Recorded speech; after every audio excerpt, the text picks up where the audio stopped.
The Quarantine Happy Hour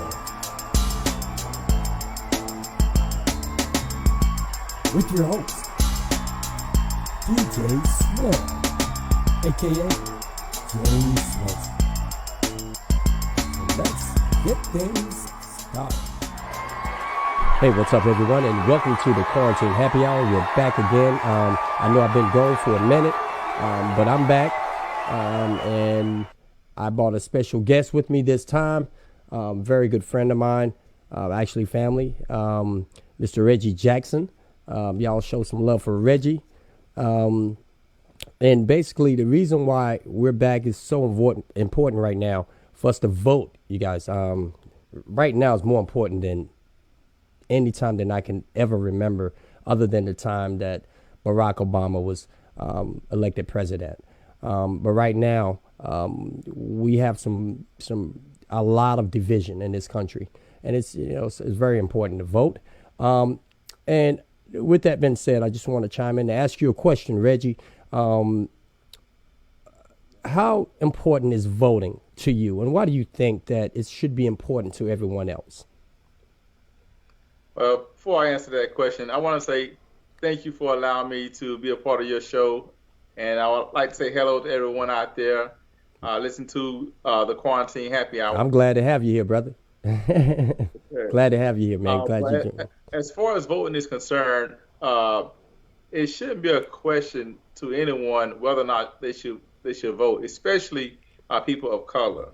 And the reason I say that is because many of our ancestors put their life on the line for us to have this very right. It hasn't always been our right to vote. And with an understanding of that, it should be a no-brainer for everyone to at least cast their vote, whether you're casting it for the good guy or the bad guy or the lesser of two evils, however you want to look at it. But you should everyone should at least cast their vote. It's very important, especially like you said with this election here that we're involved in. In my opinion, we got to get the guy that's currently in office out of there, and it's gonna take everyone coming out and casting their vote. So yeah, it's very important. I absolutely agree. I agree 100%, man. Say that again. I'm sorry, man. You went out. Yes, I said we owe it to our ancestors, and not only that, we got to think about the children of the future as well. Oh, absolutely. So we owe it to our kids, and we got to get out there and vote, man. We cannot let this go by and just think your vote doesn't count. Your vote counts. The people wouldn't have died for us to have the right if it wasn't necessary, if it didn't count. So yeah, it's very important. And I agree 100%, man. So many people, you just said something that was very interesting, because a lot of people out there, I have actually talked with people and spoke with people who have actually said that their vote wouldn't count. Right now he was going to win. Donald Trump will win regardless. And it's almost like he personally have them brainwashed. And I know for a fact that now there's just as many people working in this system to see that it's a fair election, just as many as of those who aren't. And speaking of that, and let me tell you another reason why it's so important to vote right now. Another reason why it's so important to vote is because right now, remember at the beginning, there was Russian interference in the election in the first place. Okay, and Trump dismissed it with the Russian interference in the election after it was proven to him by the FBI and the CIA. They had the proof. They put it in his face, and he dismissed it. Plain and simple. He was trying to pretty much blame it on the Democratic Party. But anyway, the thing with Charlottesville, our president actually said that there were very fine people on both sides. Now, it was at that point when I saw it, I'm like, okay, so the far right, you mean Nazis And the KKK, the Ku Klux Klan, is something that this country now condemns, or we are supposed to, because it's no different than a terrorist. You know, these groups have been known for murder, known for all types of things against people that wasn't white, pretty much. I mean, and a nationalist. Speaking of nationalists, Donald Trump also, when he was first elected, appointed a far-right nationalist as his chief strategist, and that man being Steve Bannon. Now this very guy's been investigated on embezzling money from Trump supporters. You know what I mean? Everyone in this guy's camp so far have either been investigated or arrested. And so it's important right now to vote. And I understand some people that I've talked to saying that, you know, there's been some positive things that Trump has done, you know, and a lot of those positive things was just really a snowball that started from Obama, but I'm not going to get into that right now. But do you remember that? You remember what happened in Charlottesville, right? How did you feel about that, what happened in Charlottesville? Well, with respect to Charlottesville, that was a horrible situation, man. And it was just unbelievable that he would say the things that he said regarding those very fine people. I shouldn't have been shocked, but I was really, really shocked to hear the President of the United States utter those words. It was unbelievable. And as far as the people that are saying that their vote don't count, here's the thing. We have to really, really turn our focus rather to educating our people. You know, a lot of our people are not educated about our history. And once they understand our history, then I think they will be more inclined to go out there and vote. You know, they know about it. They've heard rather about the civil rights movement. You know, but those individuals that are saying, "Well, my vote don't count. My vote don't count." Those are the ones who really don't understand what it took for us to have this privilege and this right to vote. You know, that's where I like to kind of zero in and focus on, just talking to people, talking to our people, convincing them to actually exercise their vote. And I think that if everyone in their neighborhood can do that, you know, I think we'll be okay. You're absolutely right, man. I agree with you 100%. And, you know, with that being said, you know, also a lot of people, all right, and I'm not really changing the subject because this is important, because I have friends of all nationalities. I have friends of all nationalities. I have black friends. I have white friends. I have Latino friends. I have Middle Eastern friends. I have Asian friends. You know, I have people of all nationalities, Africans. I mean, I can go on and on and on. And these are genuine people that I associate with that, you know, I actually call friends.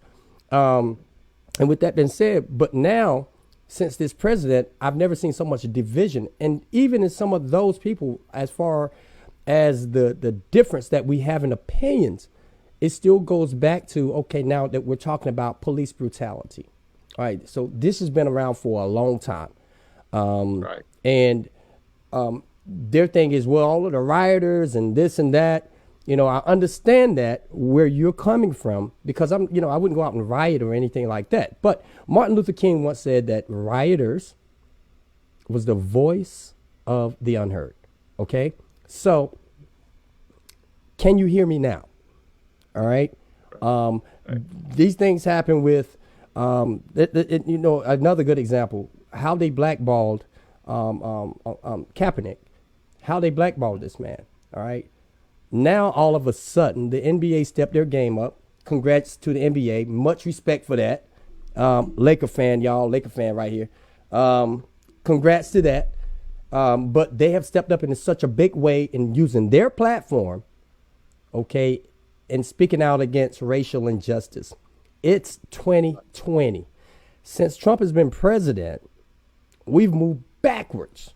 We've moved backwards. We have more now. I'm seeing more racial groups, and then like even some of the people that I know that are friends with me on Facebook.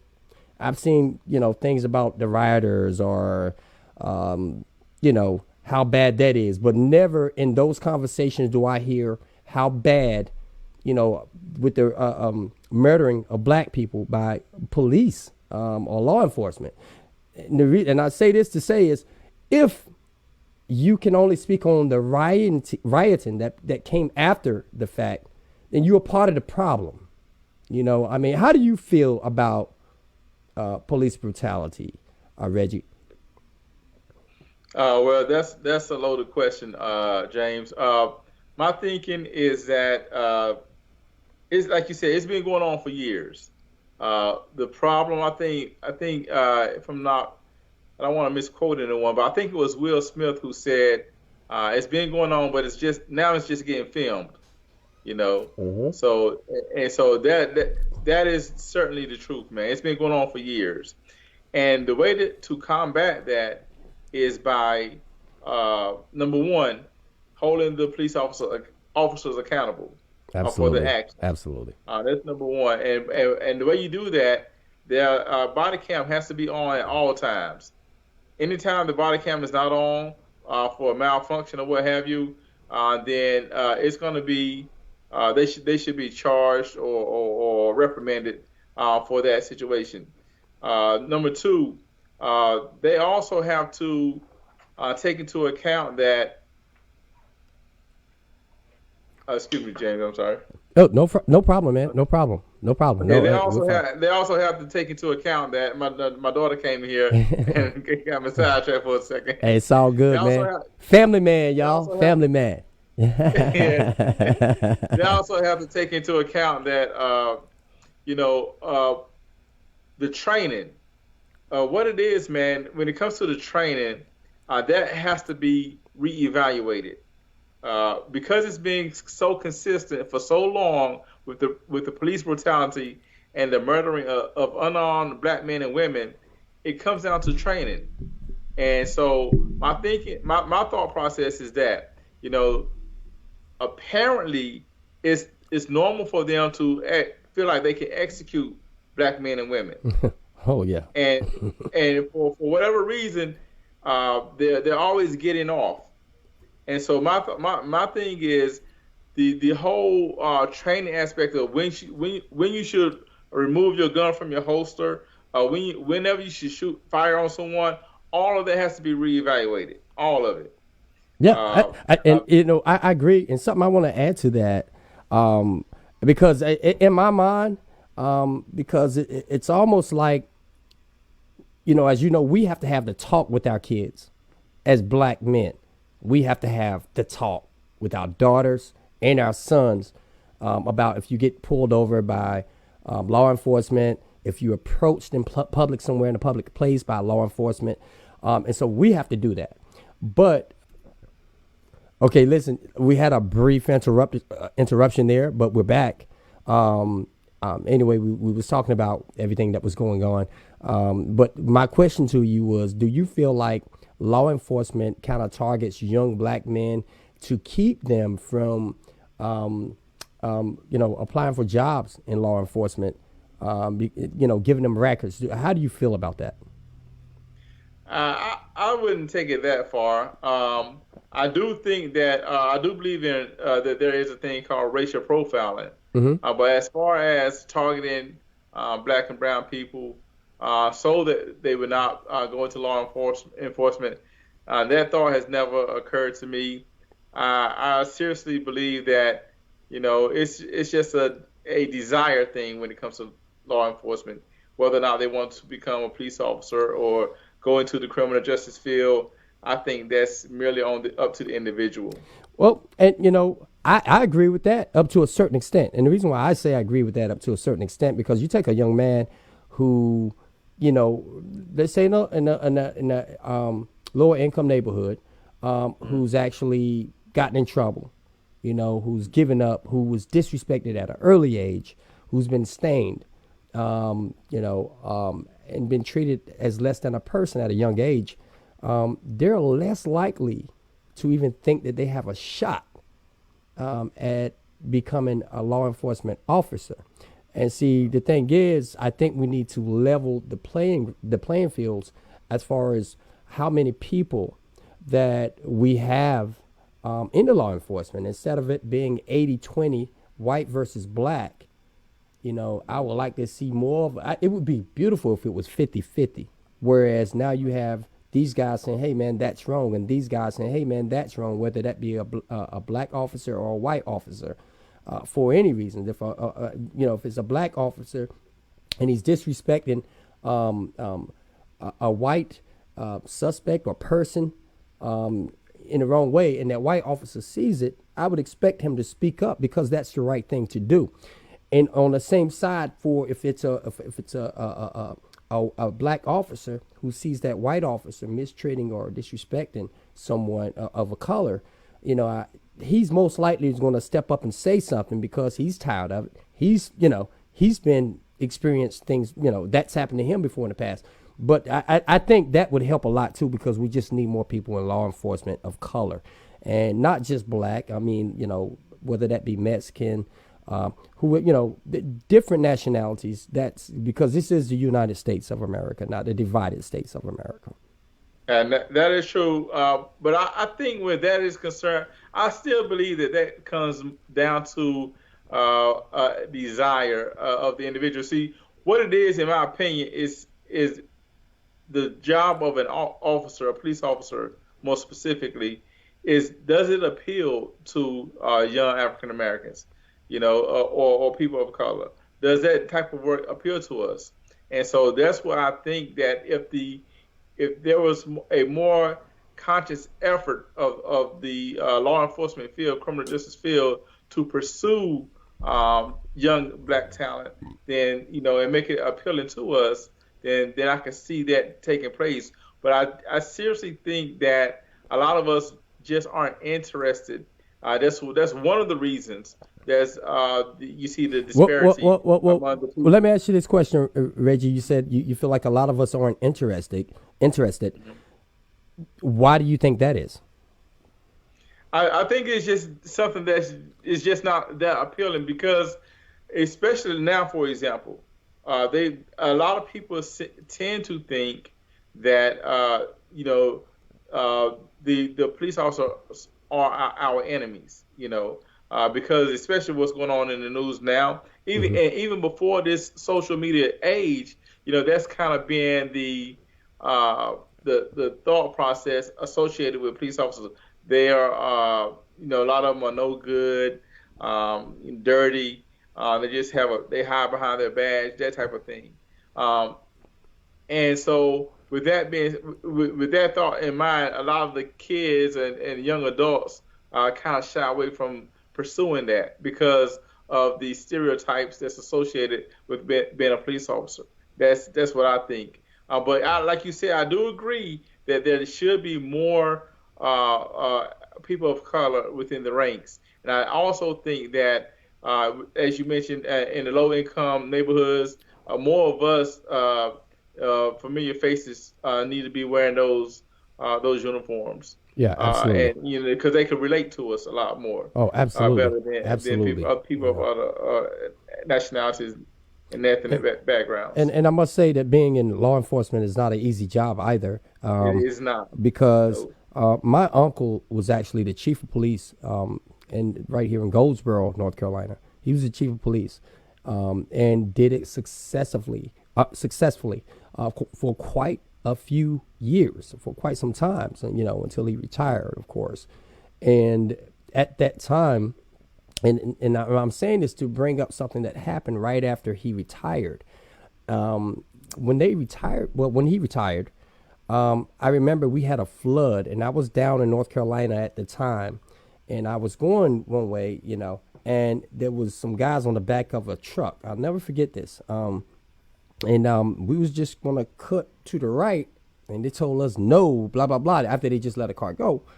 I said, I just want to cut. He was like, look, listen, we're the police around here. I said, look, man, I understand that, my uncle used to be the chief of police, and the guy pointed to that. I said, "Well, this is the new chief of police." That's yo, and the look that he gave me was like I was the worst of the worst, because I said my uncle was the chief of police, which he was, and like I said, did it successfully. Right. But it kind of left a bad taste in my mouth, you know what I mean? And it was at that point it had became to authority thing, which hey, I respect Right. it. You know, I won't try to get shot.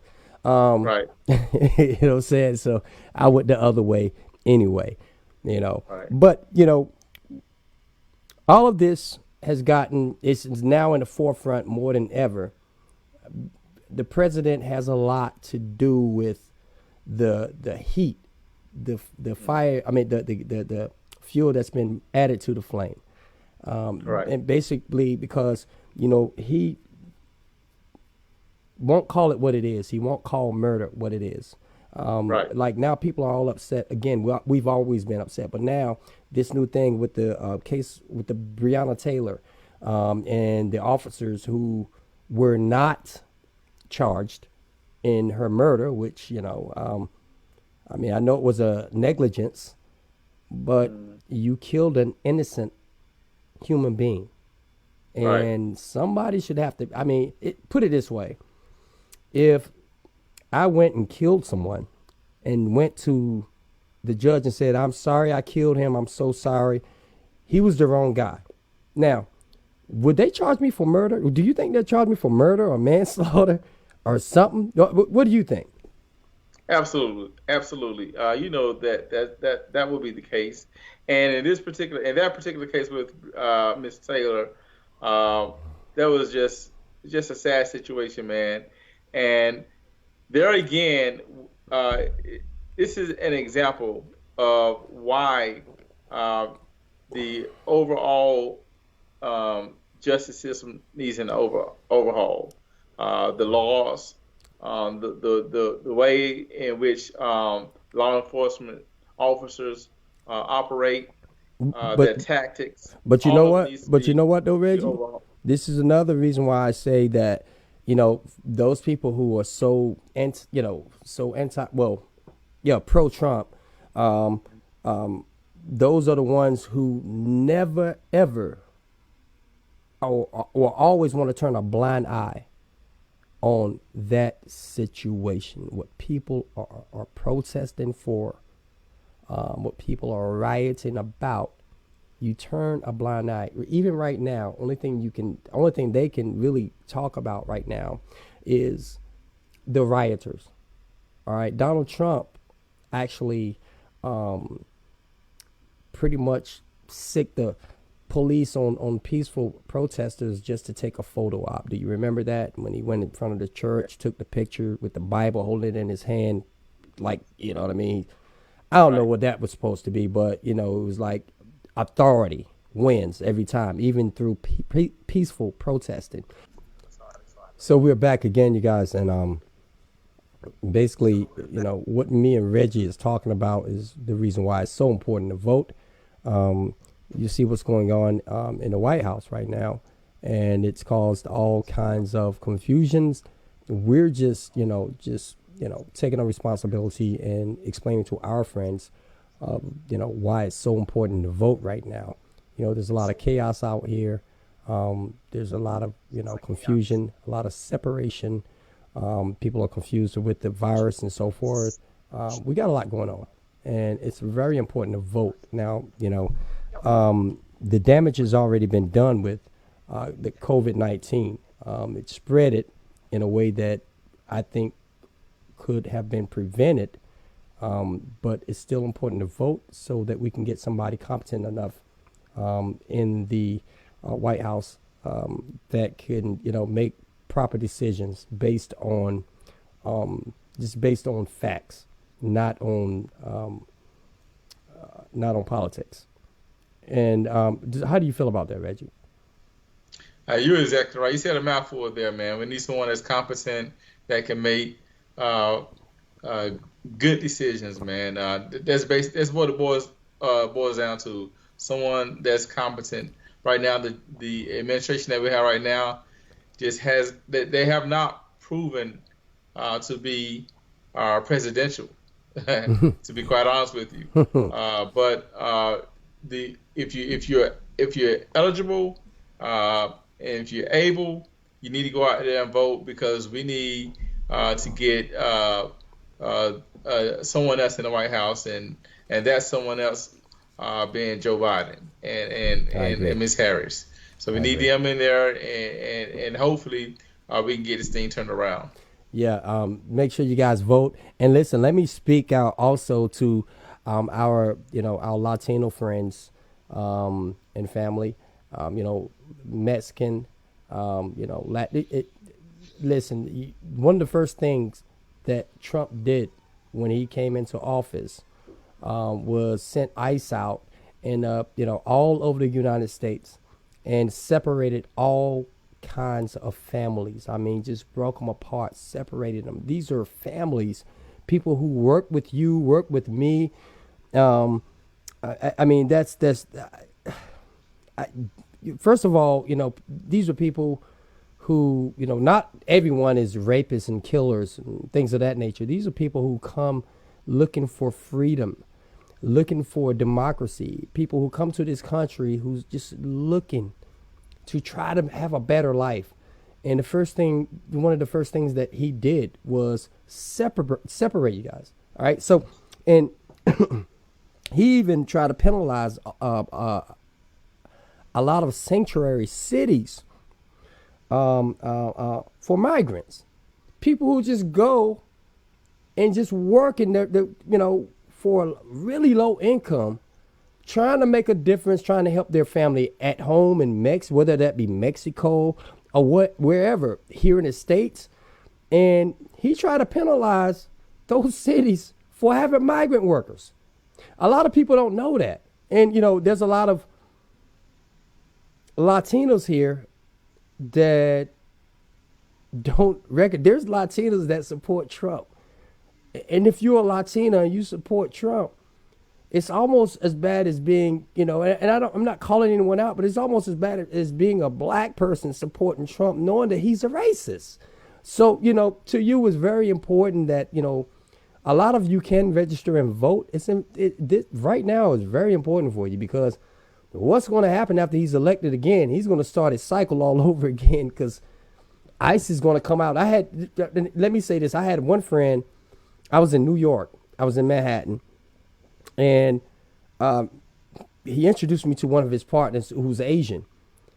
ICE stopped and I came aboard a subway train and asked everybody for their ID. Most of them who wasn't American, they took him away. And I'm not just saying Latinos, because he was Asian. He said he'd never been as scared in his life. It was the first time he was that scared. They pulled him off the train. He was able to come back. He was able to go. But the guy who was with him, who was also Asian, wasn't. This is why it's so important to vote right now. Please vote right now. Cast your vote. Reggie, tell them how important that is right now, man. It's very important to vote, guys. Like I said, just think about this. Years ago, people of color had the right to vote. Our ancestors fought for our right to be able to vote. Now we have the right. Yep. And they knew, and you should know, that it is very important to vote, because they wouldn't have died, they wouldn't have risked their lives and fighting for us to have this right if it didn't mean anything. So make sure on November the 3rd, you go out and vote. If you can, early vote, take a friend. And from today on, just every day you come across your buddies, your coworkers. I know you're not supposed to talk about politics at work, but people that you're closely associated with, talk about voting, the importance of voting. Make that a daily conversation. It's important until November the 3rd. It's important. And make sure that when you go to the polls, you take a friend. Whenever you get a phone call or a text message, you ask, "Hey, have you voted yet? When are you planning on voting?" Let's make that the primary our topic of conversation from now until November 3rd. Yeah, and if you're And watching let's this, exercise our right. yeah, and if you're watching this right now, listen, you can start with your family, then start with your friends, and ask your family to do the same thing. Just tell their friends, and like Reggie said, bring somebody to the poll with you. I talked to a friend of mine tonight. I'm not going to say any names. He said this year's the first time this will be the first time that he has ever voted, period. And I mean, that's big, because the last time that a lot of people who had voted for the first time, that was when Barack Obama was elected president. That was the last time that people came to the polls, because most of them didn't come to the poll this time when Trump won. A lot of people didn't like Hillary Clinton. I mean,